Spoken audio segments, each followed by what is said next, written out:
Hey guys, so I just worked out. You can't tell the sweatiness, but it's there, I promise.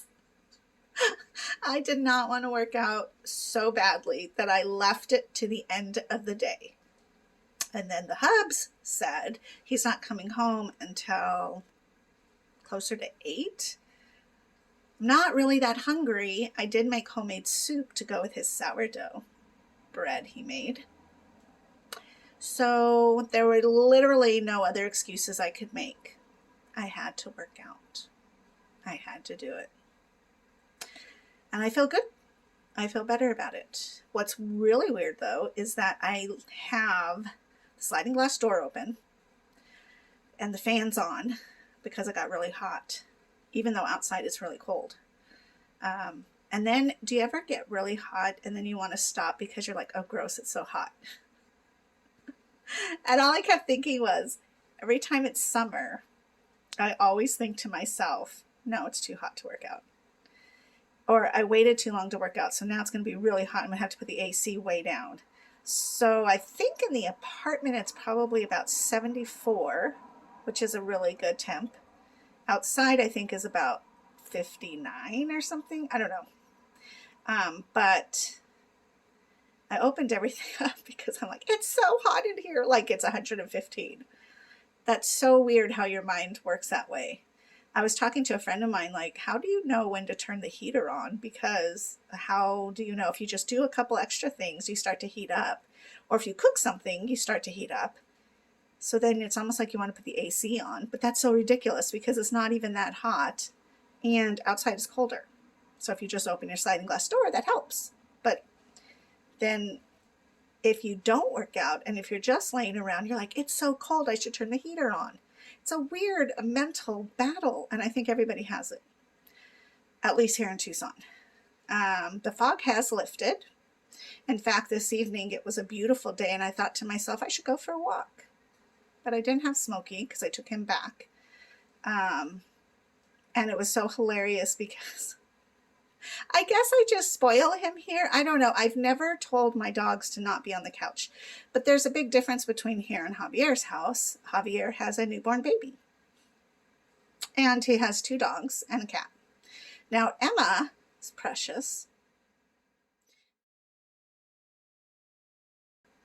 But she sheds. Like, if you ever touch her or have her brush up against you, you will literally look like you were outside in the snow blizzard because her fur is terrible and it just rubs off on you.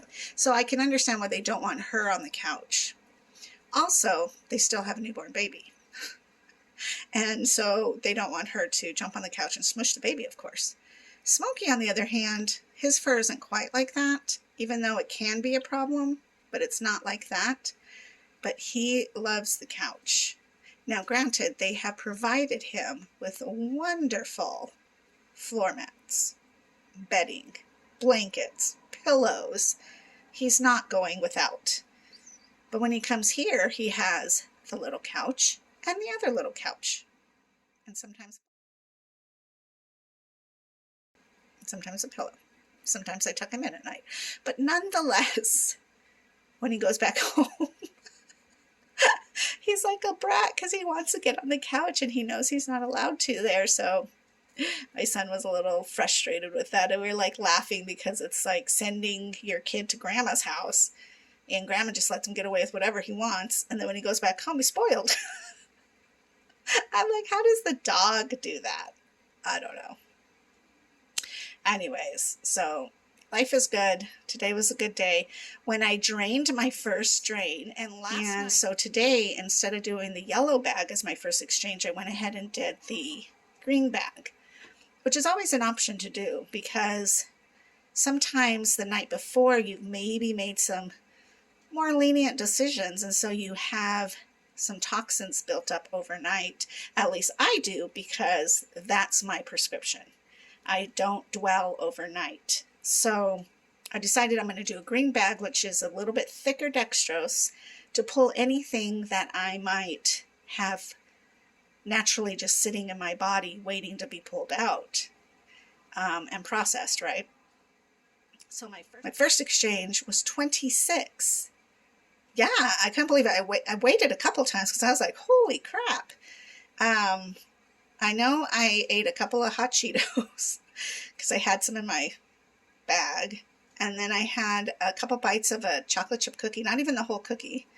And then I had a couple pieces of sourdough bread, which was really great. And granted, the bread was very small. It's one of those little bread pans. And actually, true confession, we made it for a friend of ours. Donnie had one round loaf for us and then made a miniature little loaf for our friend. But the miniature loaf cooked first. And when it came out of the oven, we couldn't resist. So I think tonight he's going to make another loaf to replace that one. But I just thought it was so funny that we ended up eating our friend's bread. But because of that, and I think that's all I had last night. And then eating breakfast, I ended up pulling 26, which is really crazy as a first pull. But I am so grateful that I did. Oh, and I also put heparin in because I tend to do heparin every other day. That's my prescription because I tend to get fibrin quite easily still, always. So today is the day that I would do heparin. And I do verify and I check in my little tubie to make sure that there is fibrin, or I look into my first drain to see is there any fibrin floating around in the bag. And so I am glad that I do the heparin because it did pull quite a bit. And then I did my second exchange, and that was about 24. And I was really busy doing video editing. And I was supposed to do my exchange at 2, but I was so frustrated because I updated the program, which totally changed the format, and I had to figure out, it was so frustrating. Anyways, by the time I got around to my exchange, it was almost 3:30, which pulls me way into the evening. So again, I looked for a reason to not work out, but there was no reason to not work out because I had every opportunity to work out during this time frame. In fact, I have another at least 45 minutes before I need to even do my next exchange, which would be my drain for the night. So I think what I'll do is do the dishes, because that's always something that can be done, clean up a kitchen a little bit, and then get ready to do my drain and take a shower and go to bed and wait for Donnie to come home, I guess. So, yep, that's my evening. But I am very proud of me that I did work out. I told Glenda the other day that I was trying to set up a schedule for myself because I work... Sorry, my kid just sent me a message. I work really well with schedules. I'm just that kind of person. And so I sat down and I was like figuring out how I was going to do my workouts. Like get up at 4:30, be out the door by 5, do a run walk, come back, do an exchange. By 6:37, I need to get up, make sure Ben's up because I had to take him to school. I jerked awake at 6:30.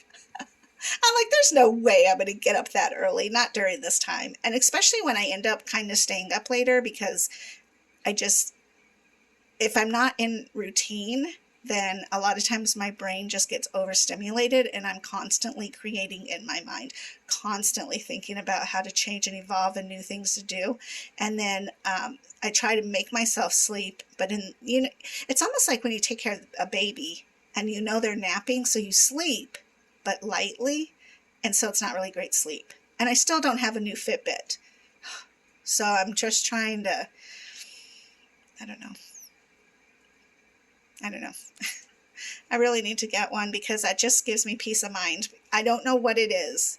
Why me knowing how much I get of deep sleep a night just helps me, because I think when I wake up in the morning and I feel refreshed and I look and I've had like 20 minutes of deep sleep, it's like that helps me understand why I feel refreshed. And then on times where I'm so dragging and I can look and see, oh, I only had maybe 10 minutes of deep sleep, then I'm able to focus in on like, well, I need to really take a nap today and really try to get some deep sleep so that I can have a productive day. But I don't know, it's just so dumb why why that's such a trigger in my head. And then it's also sad because, like, I just worked out, but does it even count if I don't have my Fitbit? I don't know. I don't know if it does or not. So, anyways, I'm going to let you go so I can get these dishes done. Do I have to do them? Yes. Yes, just do them. All right, talk to you later. Bye.